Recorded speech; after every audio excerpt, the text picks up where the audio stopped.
فرزند زہرا یہ حالات برے ہیں۔ کاشانۂ بصیرت ایک ایسا مکمل یوٹیوب چینل جس پر محروم بصارت کے لیے بالخصوص اور تمام افراد کے لیے بالعموم سینکڑوں کی تعداد میں اسلامی کتب دستیاب ہیں۔ لہذا گزارش ہے کہ آپ اپنی ذمہ داری نبھاتے ہوئے کاشانۂ بصیرت کو سبسکرائب کرنے کے ساتھ ساتھ بیل آئیکن کو پریس کیجیے تاکہ آپ علم کے حصول کے ساتھ ساتھ مذہب اہل بیت کی اشاعت میں بھی اہم کردار ادا کرتے رہیں۔ کاشانۂ بصیرت، کاشانۂ بصیرت، کاشانۂ بصیرت۔ فرزند زہرا یہ حالات برے ہیں۔ السلام علیکم ورحمۃ اللہ وبرکاتہ۔ سامعین، آپ سماعت فرما رہے ہیں شرائع دعائے عہد، تالیف مولانا سید علی افضل زیدی قمی صاحب کی ہے۔ آج ہم آپ کے سامنے اس کی چوتھی ریکارڈنگ پیش کر رہے ہیں، صفحہ نمبر 57۔ دعا کا جملہ ہے: یا محی الموتا و ممیت الاحیاء، اے مردوں کو زندہ کرنے والے اور اے زندوں کو مارنے والے۔ حیات اور موت دونوں ربوبیت الہی کی تجلیاں ہیں۔ سورہ نجم کی آیت نمبر 44 میں ہے: وَأَنَّهُ هُوَ أَمَاتَ وَأَحْيَا، اور یہ کہ وہی مارتا ہے اور وہی جلاتا ہے۔ سورہ حدید کی آیت نمبر 2 میں ارشاد ہوتا ہے: لَهُ مُلْكُ السَّمَاوَاتِ وَالْأَرْضِ يُحْيِي وَيُمِيتُ، آسمانوں اور زمین کی سلطنت اسی کی ہے، وہی زندگی اور وہی موت دیتا ہے۔ سورہ حج کی آیت نمبر 66 میں ارشاد ہوتا ہے: وَهُوَ الَّذِي أَحْيَاكُمْ ثُمَّ يُمِيتُكُمْ، اور اسی نے تمہیں حیات عطا کی، پھر وہی تمہیں موت دیتا ہے، پھر وہی تمہیں زندہ کرے گا۔ اس عالم کی گردش حیات و موت کے ساتھ قائم ہے۔ کچھ موجودات جو زندہ ہیں وہ مر رہے ہیں اور کچھ موجودات زندہ ہو رہے ہیں۔ انسان، حیوانات، حشرات، نباتات، تمام کے تمام اس سیر و سفر میں وقت گزار رہے ہیں۔ اللہ تعالیٰ قرآن میں ارشاد فرماتا ہے، سورہ انعام کی آیت نمبر 95 میں: یخرج الحی من المیت و مخرج المیت من الحی، وہی مردے سے زندہ کو اور زندہ سے مردے کو نکالنے والا ہے۔ وہی بے جان مادے کو گود سے زندگی کی گردش کرتا ہے، وہی بے جان مادے کو گود سے زندگی کی پرورش کرتا ہے اور زندہ سے مردہ نکالتا ہے۔ اس میں کوئی شک نہیں کہ حیات و موت کے مراتب و مراحل ہیں۔ سب حیات نباتی، حیات حیوانی، حیات انسانی، تمام کے تمام حیات ہیں، لیکن مراتب سب کے مختلف ہیں۔ اسی طرح حیات کے بھی مراحل ہیں، جیسے حیات مادی، حیات معنوی۔ اسی طرح خدا پر ایمان اور اعتقاد، حق پر ایمان، حیات معنوی ہے۔ اس کے بھی متعدد درجات ہیں۔ مردہ اور زندہ ہونے کے اسباب کو فراہم کرنا انسان کی ذمہ داری ہے۔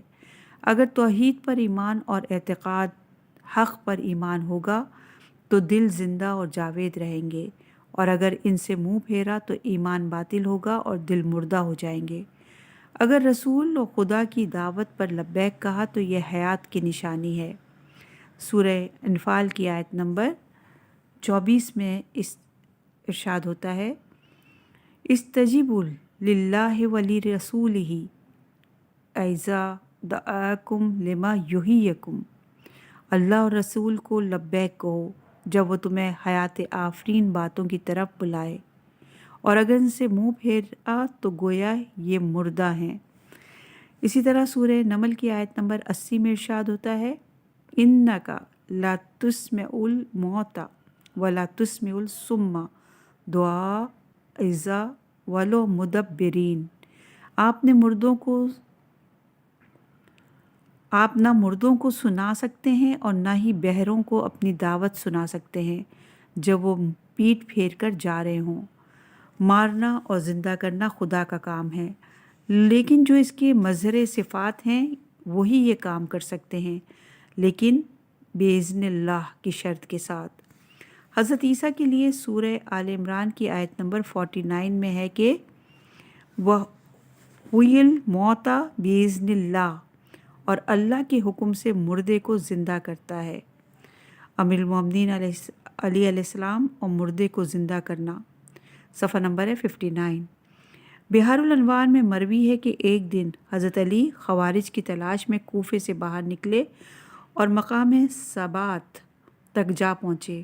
وہاں ایک شخص آپ کے پاس آیا اور عرض کی، قبلہ میں آپ کے شیعوں میں سے ہوں، میرا ایک بہت ہی پیارا بھائی تھا، فلاں نے اسے جنگ قادسیہ میں سعد ابن ابی وقاص کی سربراہی میں بھیجا تھا، وہ مدائن میں مارا گیا، میری خواہش ہے کہ آپ اسے زندہ کر دیں۔ آپ نے فرمایا اس کی قبر کہاں ہے؟ اس نے عرض کیا ہم کوفہ میں رہتے ہیں اور اس کی قبر مدائن میں ہے۔ آپ نے فرمایا آنکھیں بند کرو۔ میں نے آنکھیں بند کی، پھر فرمایا اب کھول دو۔ میں نے آنکھیں کھولیں تو مدائن کے قبرستان میں میرے بھائی کی قبر پر کھڑا تھا۔ آپ نے مجھ سے پوچھا یہی تیرے بھائی کی قبر ہے؟ میں نے عرض کی جی یہی میرے بھائی کی قبر ہے۔ آپ نے تلوار کی نوک قبر پر رکھی اور فرمایا قم باذن اللہ۔ قبر میں شگاف ہوا اور اس کا بھائی قبر سے باہر نکل کر آ گیا۔ جب بھائی نے اس سے بات کی تو اس نے ایسا جواب دیا جسے وہ سمجھ نہ سکا۔ حضرت علی نے پوچھا بندے خدا تو عرب تھا، تیری زبان کیوں غیر عربی ہے؟ اس نے عرض کیا میں آپ کا دشمن تھا اور آپ کے جتنے بھی دشمن مرتے ہیں ان کی زبان عربی نہیں رہتی۔ یہ سن کر اس کے بھائی نے عرض کیا مولا مجھے معلوم نہ تھا کہ یہ آپ کا دشمن تھا، مجھے ایسے کسی بھائی کی ضرورت نہیں جو آپ کا دشمن ہو، آپ اسے واپس اپنی جگہ بھیج دیں۔ آپ نے فرمایا ارجی، واپس پلٹ جا۔ وہ قبر میں چلا گیا اور قبر پہلے کی طرح بند ہو گئی۔ یہ روایت دامت السابقہ جلد نمبر 1 صفحہ نمبر 306 پر موجود ہے۔ قرآن حضرت عیسیٰ کے لیے کہہ رہا ہے کہ باذن اللہ وہ زندہ کرتے ہیں، تو جو فخر عیسیٰ ہے وہ یقیناً وہ بھی باذن اللہ مردے کو زندہ کر سکتے ہیں۔ اور یہ بات ذہن میں رہے کہ معاشرہ ہدایت اور عدل الہی کے بغیر مردہ اور فاقد حیات ہے، لیکن جب معاشرے میں ہدایت اور عدل الہی آ جائے تو معاشرہ زندہ ہو جائے گا۔ اسی لیے امام مہدی علیہ السلام کے لیے ہے کہ اللہ تعالیٰ یعنی امام مہدی کے ذریعے اپنی زمینوں کو آباد کرے گا۔ اور یہ روایت بحار الانوار جلد نمبر 53 صفحہ نمبر 95 پر ہے۔ دعا کا جملہ یا حی لا الہ الا انت، اے زندہ تیرے سوا کوئی معبود نہیں۔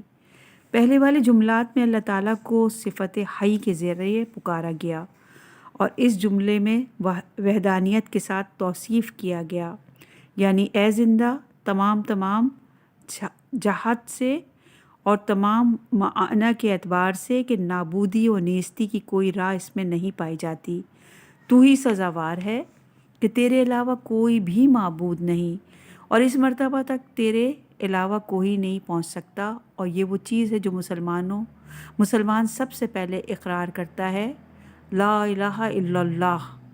امام صادق علیہ السلام نے فرمایا لا الہ الا اللہ کہنا جنت کی قیمت ہے۔ کبھی یہ روایت میں ملتا ہے کہ رسول اکرم صلی اللہ علیہ وآلہ وسلم نے فرمایا خیر العبادت قولوا لا الہ الا اللہ، بہترین عبادت لا الہ الا اللہ کہنا ہے۔ اسلام کی پہلی دعوت اس جملے کے ساتھ تھی، قولوا لا الہ الا اللہ تفلحوا، لا الہ الا اللہ کہو نجات پا جاؤ گے۔ امام رضا علیہ السلام نے نیشا پور کے مقام پر اس کلمہ توحید کو امان کا قلعہ قرار دیا، لیکن کلمہ توحید اس وقت امن کا باعث بن سکتا ہے جب اس میں ولایت اہل بیت شامل حال ہو۔ امام زمانہ علیہ السلام کی ولایت اور امامت کا انسان اقرار کرے تو کلمہ توحید فائدہ مند ہو سکتا ہے، ورنہ نہیں۔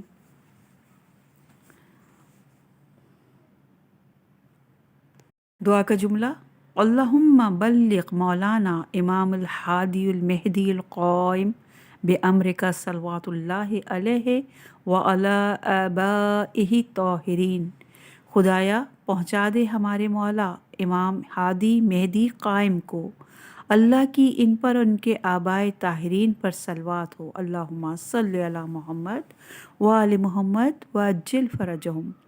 اس جملے میں امام مہدی علیہ السلام کو چند خصوصیات کے ساتھ یاد کیا گیا۔ نمبر 1 مولا یعنی ولی اور سرپرست۔ نمبر 2 الامام رہنما اور پیشوا۔ نمبر 2 الہادی ہدایت کرنے والا۔ نمبر 4 المہدی ہدایت یافتہ۔ نمبر 5 القائم کھڑے ہونے والا، قیام کرنے والا۔ ایک دینی اور پیشوا کے لیے ان خصوصیات کا ہونا ضروری ہے۔ ہادی اور مہدی ہونا ایک رہنما کے لیے ضروری ہے۔ قرآن نے بھی کہا ہے، سورہ یونس کی آیت نمبر 35 میں ارشاد ہوتا ہے، افمن یہدی الی الحق احق ان یتبع آمن لیہدی الی ان یہدی فما لکم کیف تحکمون۔ جو حق کی راہ دکھاتا ہے وہ اس بات کا زیادہ حقدار ہے کہ اس کی پیروی کی جائے، یا وہ جو خود اپنی راہ نہیں پاتا جب تک کہ اس کی رہنمائی نہ کی جائے۔ تمہیں کیا ہو گیا ہے؟ تم کیسے فیصلے کر رہے ہو؟ یقیناً جو حق تک پہنچائے اس کی اتباع ضروری ہے۔ اس آیت میں واضح طور پر بیان کیا گیا ہے جو بذات خود حق تک پہنچا دیتا ہے اس کی اتباع و پیروی کریں، یا جو خود محتاج ہدایت ہے اس کی پیروی کی جائے۔ آیت بالکل صراحت کے ساتھ کہہ رہی ہے کہ جو خود ہدایت کا محتاج ہے وہ ہدایت نہیں کر سکتا۔ ہدایت صرف وہ کر سکتا ہے جو خود محتاج ہدایت نہ ہو۔ اب آپ تاریخ کا مطالعہ کریں تو پتہ چل جائے گا کہ حقیقی پیشوا کون ہے اور نقلی خلیفہ کون ہے۔ زیارت وارثہ میں ہم تقریباً ہر شب جمعہ میں پڑھتے ہیں، وَأَشْهَدُ أَنَّكَ إِمَامُ الْبَرِّ تَقِيُّ الرَّزِيُّ الزَّكِيُّ الْهَادِيُّ الْمَهْدِي، اور یہ روایت مفات الجنہ سے ہے۔ یہاں پر 7 خصوصیات کو ذکر کیا گیا ہے۔ بے شک ہمارے ہر امام میں یہ خصوصیت پائی جاتی ہیں۔ بے شک امام مہدی علیہ السلام ہمارے مولا ہیں، ہمیں ان پر ولایت حاصل ہے، ہم پر انہیں ولایت حاصل ہے، اور انہی کی ولایت کے ذریعے ہمارے اعمال قبول ہوتے ہیں، جیسا کہ زیارت امام زمانہ علیہ السلام میں ہم پڑھتے ہیں، اشہد ان بولایتک تقبل اعمال ولا تزکی افعال وتضاعف الحسنات وتمحی السیئات۔ میں گواہی دیتا ہوں کہ آپ کی ولایت کے ذریعے اعمال قبول ہوتے ہیں، اعمال پاکیزہ ہوتے ہیں، اور نیکیاں 2 برابر ہوتی ہیں اور گناہ محو ہو جاتے ہیں۔